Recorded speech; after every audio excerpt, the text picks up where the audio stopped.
Hi guys, welcome to today's video. I hope you all have been good. So for today's video, we are going again to Bleacher Report and have a look at 4 very interesting NBA trade ideas. I looked through the article written by Andy Bailey on May 28th, 2024, and I have to say they are very interesting trades, and let's just jump right into it. And guys, if you appreciate my content and like my videos, I would really appreciate it. I would be very happy if you could leave a like, maybe write a comment, or subscribe to my channel. It really means a lot to me. It would help me out big time. And yeah guys, let's just jump right into today's video. Alright guys, so if you look at the first trade, it is Brandon Ingram to the Sacramento Kings. And you know what, I actually really do like this trade, because the Sacramento Kings are definitely need to look out for their third star. I didn't really like the off-season signing Harrison Barnes. I don't know, I didn't think he deserves that contract at the age where he is at the moment.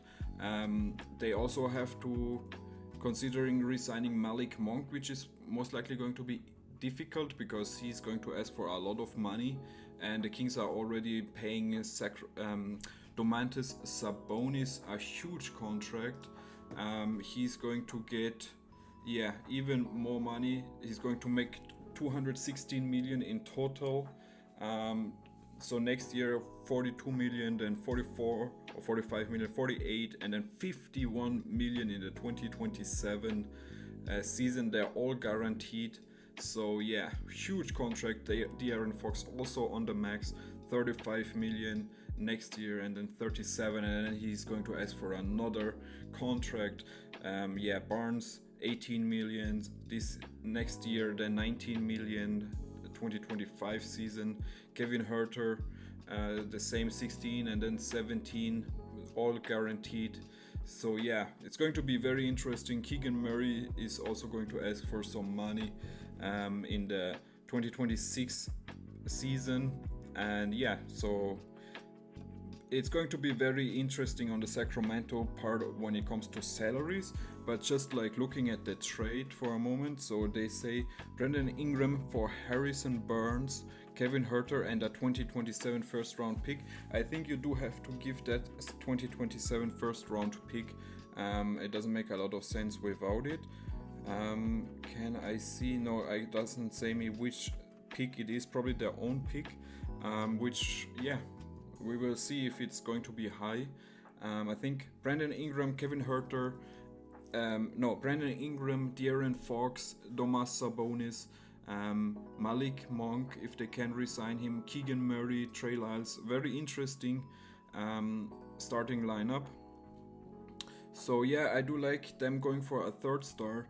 He can create his own shot, and they definitely need that.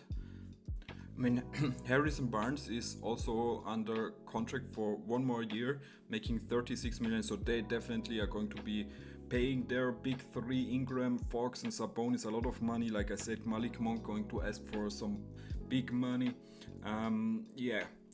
Keegan Murray coming in as well. If you look at Ingram this year, he has played in a total of 64 games. I mean, the injury has always been there, injury problem.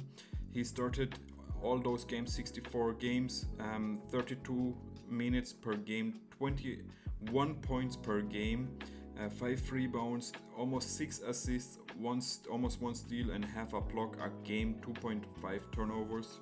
So yeah, he's just a very solid player. I really love the 6 assists. That's something he's unique with.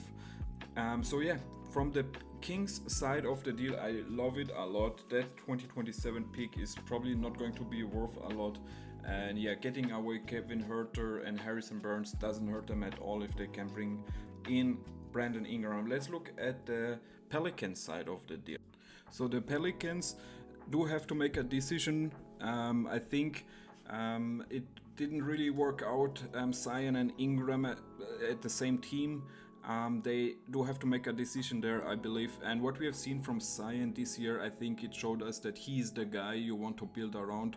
He has played in 70 games, 32 minutes per game, 23 points per game, almost 6 rebounds, 5 assists. I really like that as well. 1 steal, almost a block a game. And yeah, assist turnover ratio of 1.8. So yeah, he showed us this year that if he's healthy, he can be that guy. And then I'm just not sure if Ingram is the guy you want to build next to him.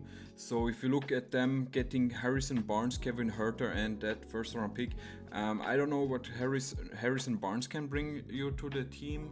I mean, if you look at his stats, he played in 82 games, which is huge. I mean, props to that. He started all of them, 29 minutes, 12 points, 3 rebounds, 1 assist, almost a steal per game, and 1.7 assist turnover ratio. So yeah, he's just getting older. I mean, he's up there in age.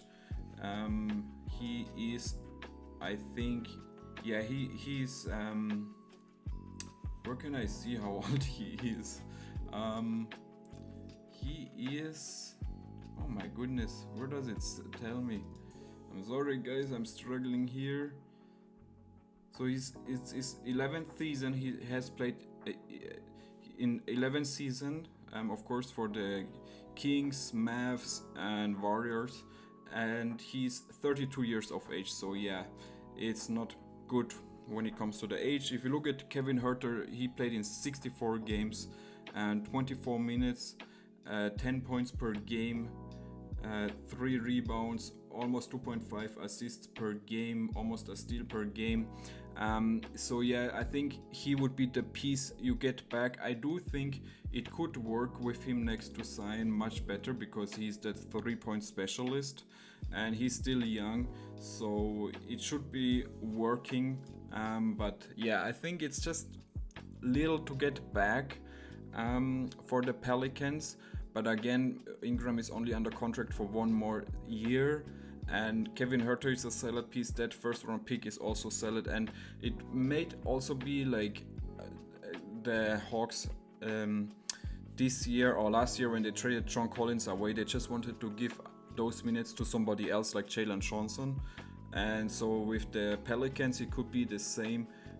Giving those needed minutes to Zion if he can stay healthy. Trae Murphy, somebody up there, Herb Jones, Jordan Hawkins, Dyson Daniels, Nashi Marshall. Those are all players who play at that Brandon Ingram position. And yeah, Zion Williams could really be that guy. Kevin Huerter coming in, shooting some 3, solid role player. Another first round pick you can use in another trade. Harrison Barnes contract you can use in another trade. So yeah, I guess it does make also sense for them. But yeah, I think the Kings would be definitely the winner of this trade. And the Pelicans, I would give them like a C. But the Kings, I would give them definitely like a B plus for this trade, or even an A minus, because again, getting in a 3rd star is huge for them. So guys, what do you think about this trade? Let me know in the comment. I would be really interested in what you think about it. Alright guys, so next trade is Jimmy Butler to the San Antonio Spurs. Very interesting. I think it's a very good veteran next to Victor Wembanyama, of course. We mostly have heard about point guards coming into the Spurs, and that should definitely be very high on their priority list. But you know, if you could get Jimmy Butler for another 2 years next to Victor Wembanyama, maybe Jones can get a very solid NBA point guard. We will see about that. They also have the number 4th pick in this year's draft. Most likely they will draft a point guard because yeah, there's been a lot of talks about Rob Dillingham, Nikola Topic, Isaiah Collier. So I think if you are at the Spurs, you have to take advantage of that. And you know, then bringing in Jimmy Butler, you have Victor Wembanyama there. I mean, huge. Let's have a look at the trade in detail. So Jimmy Butler for Keldon Johnson, Jeremy Sohan, Zach Collins, a 2024 first round pick via Toronto, which is the 8th pick in this year's draft. So that would be good for Miami. They could bring in a very solid player there. And they also have to look at their future because the team is getting a little bit old. And with this trade, they bring in some solid young guys. You know, Keldon Johnson, Jeremy Sohan, they're still young. Sohan even still on his rookie contract. Zach Collins also not the oldest guy. And then they bring in another rookie this year, 2027 first round pick and 2029 first round pick. So they have the opportunity to get some nice picks, bring in some nice young players. And we all know that the Heats are very good with drafting players. So even if those picks are high, they will still find their good guys, right? Which fit them and help them winning. So yeah, I think a very interesting trade. So you would look at the Spurs lineup from either Topic or Collier or Dillingham at the point guard, Vassell shooting guard, Jimmy Butler small forward, power forward. They would probably bring in somebody I would consider because they do give away Collins, Sohan, and Johnson. Yeah. Center, of course, Victor Wembanyama. So I think it would be a lot of fun to watch it. Of course, we know the injury problems with Jimmy Butler. Let me look up how many plays. He played only 60 games and of course missed the playoffs, so that was terrible this year. But when he played, he also didn't have his best season, only shooting 50% from field. I mean, that is nice. 41% from the three-point line, that is also nice. But yeah, 20 points per game. Yeah, 5 rebounds, 5 assists is nice. But I don't know, you're paying him a lot of money, and if you're the Heat, you know you have to think about the future because he's going to ask for another contract. Of course, he's under contract, so next season 48 million, then 2025-2026 has a player option at the age of 36, 52 million, and then he becomes a unrestricted free agent at the age of 37 in 2026. So yeah, I'm not sure if you want to pay him another huge contract. I really don't think they should love that. I mean, I love Jimmy Butler. He is so cool, man. He was such a 30th overall pick in the 2011 year, so that is huge. And then coming in having such a huge career, I mean, I would definitely love this trade. But yeah, if you are the Heat, I think you have to take this because you get 3 first round picks for a guy who only has some other 2 years or 3 years under his contract. No, 1 year, and then of course the player option. So getting 3 first round pick, which one of them is the number 8th pick this year. And then also Jimmy Sohan, maybe he becomes something.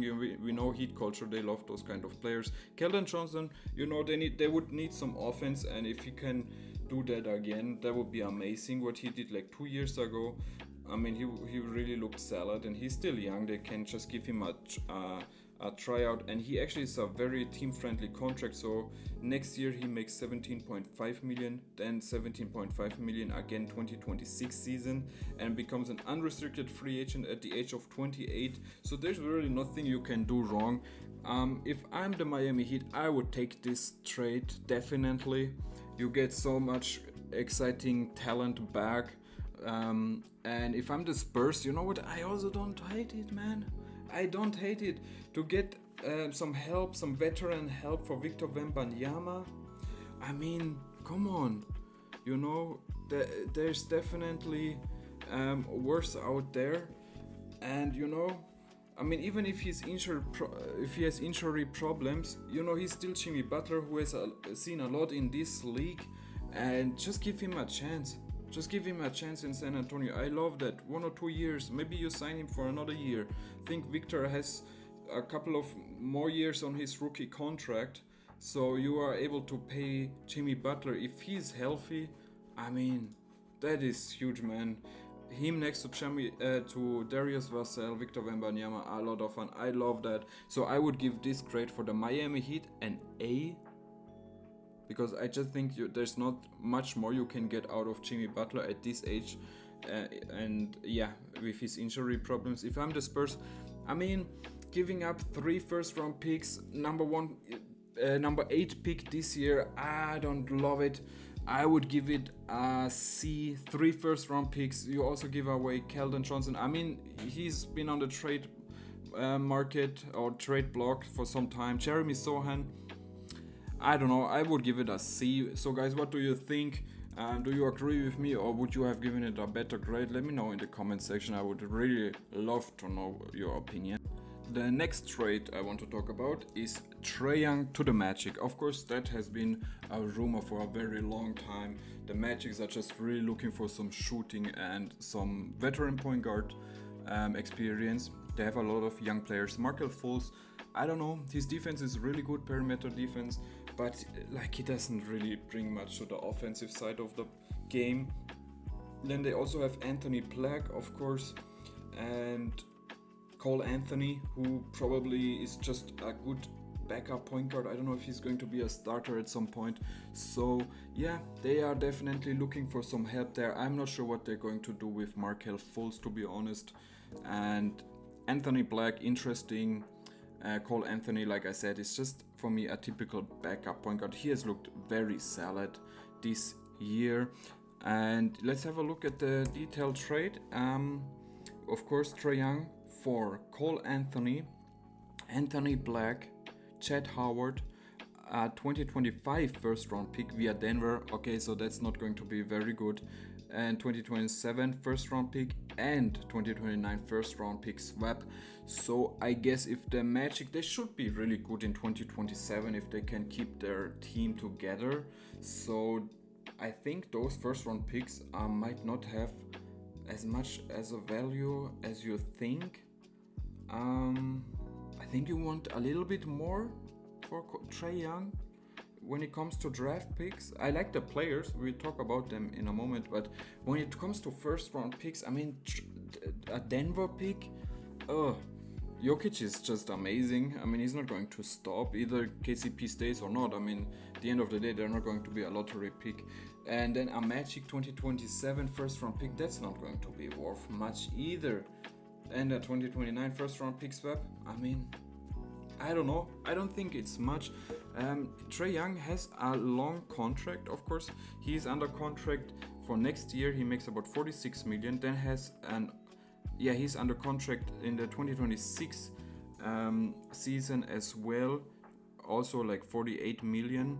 And becomes an unrestricted free agent in 2027, 2028. So yeah, he doesn't have many years left. 3 years, but I think you could get more out of it, to be honest. So yeah, Trae Young, I mean, he didn't have a really good season, to be honest. Only played in 54 games. I mean, he did play 36 minutes. He shot 43% from the field, 37% from the three-point line. Yeah, 3 rebounds, about 11 assists and 26 points per game. I mean, the playmaking is definitely underrated when it comes to him. Everybody is talking about his shot selection and his scoring numbers, but his assist numbers always have been good, like always between 8 and 11. And so, yeah, very solid. So, if you look at the Orlando Magic side of the trade, I mean, you get Trae Young for Cole Anthony, Anthony Black, Chet Howard. I mean, Chet Howard, and then those 3 first round picks we have talked about already. I mean, you kind of have to do this if you're the Magic. Cole Anthony, like I said, backup point guard. Anthony Black, we will see what he can do in this league. But yeah, I mean, solid rookie seasons. The Magics love what he can do.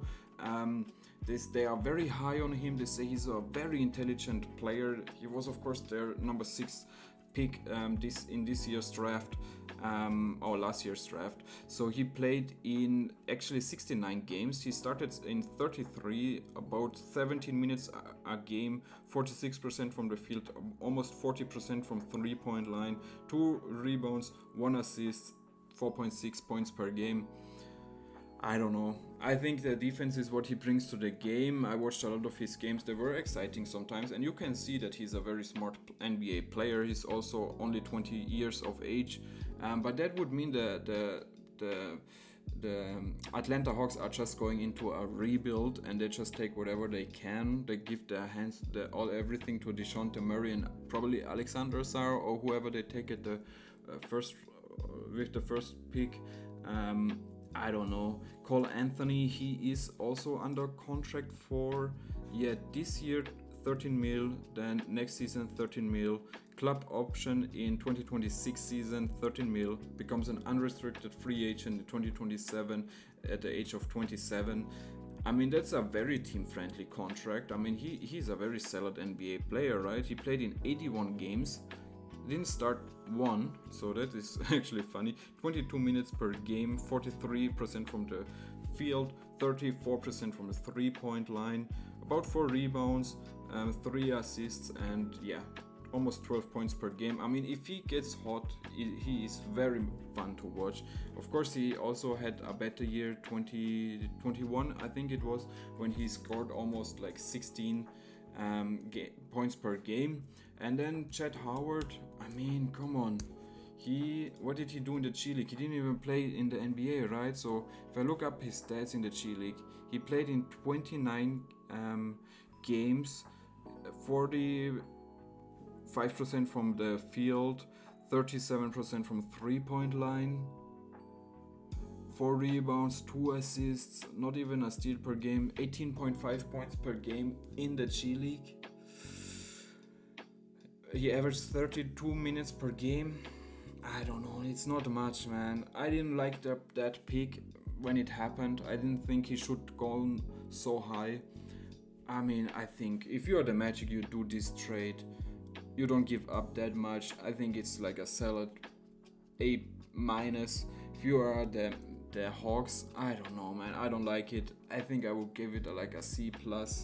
You're really hoping for Anthony Black, and I think a C+ is all I can get you there. What do you guys think? Do you agree or do you disagree? Let me know in the comments. Alright guys, so the final trade in this article is Donovan Mitchell to the Brooklyn Nets. I mean, the Brooklyn Nets, they just really are looking for a star, aren't they? They tried it with Mikal Bridges this year to make him the number 1 option. It didn't really work out. They tried it with Ben Simmons a couple of years ago. It didn't really work out. Of course, we had the KD, Kyrie Irving, James Harden, all these problems there. Now they're trying for Donovan Mitchell. I mean, I think if you're the Brooklyn Nets, in my opinion, I would really try to go like via free agents, because you have a solid roster. Like you have Ben Simmons, of course, but you have Cameron Johnson. I like him. Mikal Bridges is a very good player. The DFS, I mean, he's solid. Dennis Schroeder, me as a German, I know what he can do. We saw it in the World Cup. The whole world saw it. You know, don't be short on him. Nick Claxton can be a solid center. I mean, his defense is there. His offense needs a lot of work, but you know, he still can do it. Noah Clowney, maybe? I don't know. Derek Whitehead. I see potential in him. Then they have also Day'Ron Sharpe, Cam Thomas. You know what? I would really try to go via free agency and draft. I know they don't have a lot of draft picks, and that's a problem, but that's their fault. But you know, they can really go with this roster. They just need that one superstar, and they also, I think they should have the money. Maybe even if they have to trade away, I mean, if they could trade away Ben Simmons, that would be a W, but I doubt that.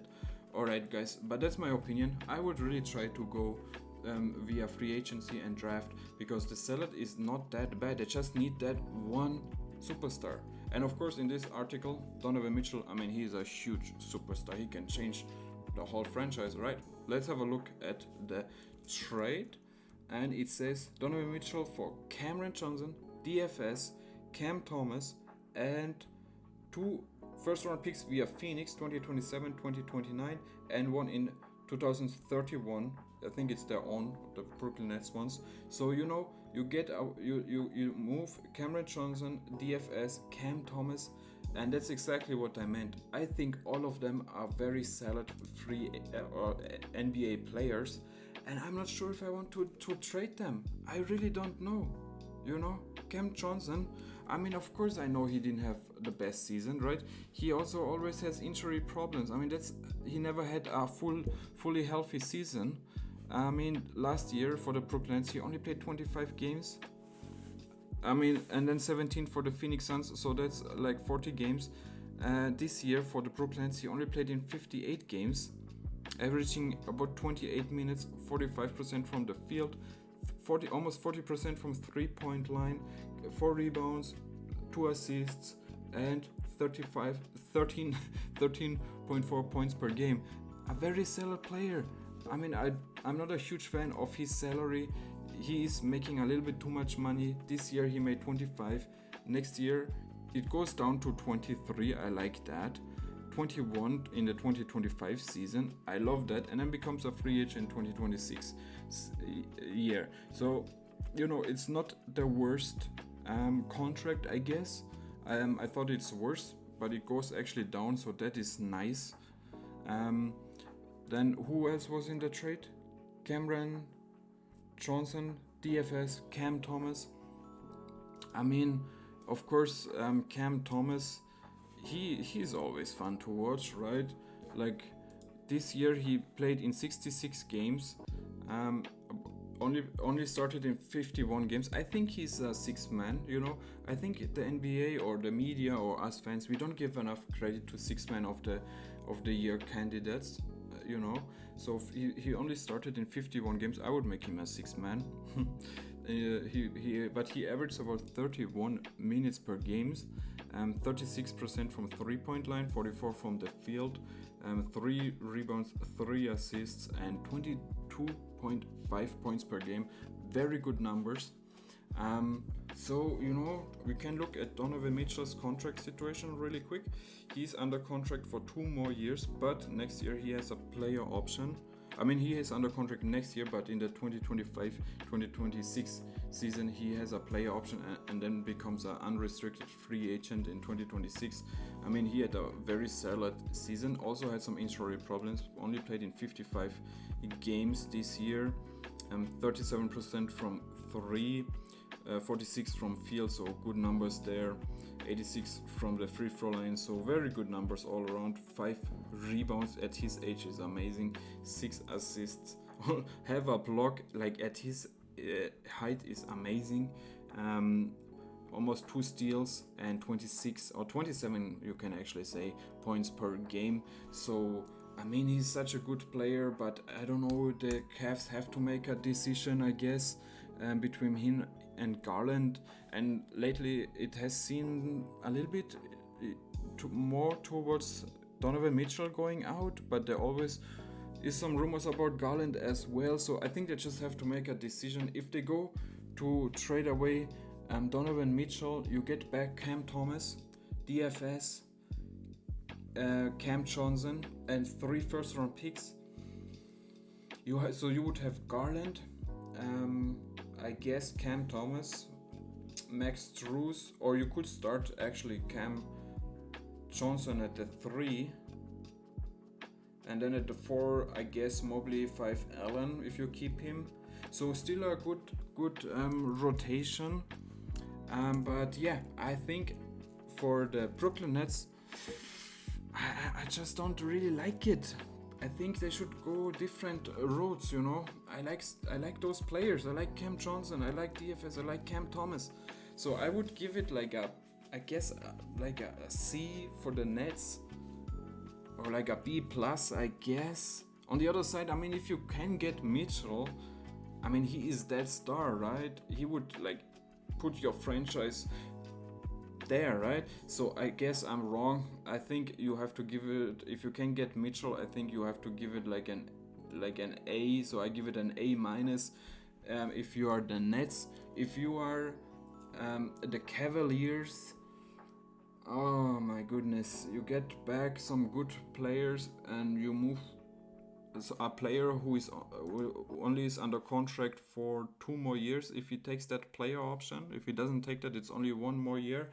I think it's a very good trade. You get 3 first-round picks back. On those Phoenix first-round picks, they can get very, very good. You know, like if they are if they're not making any changes, it can be amazing. So I would give it a B.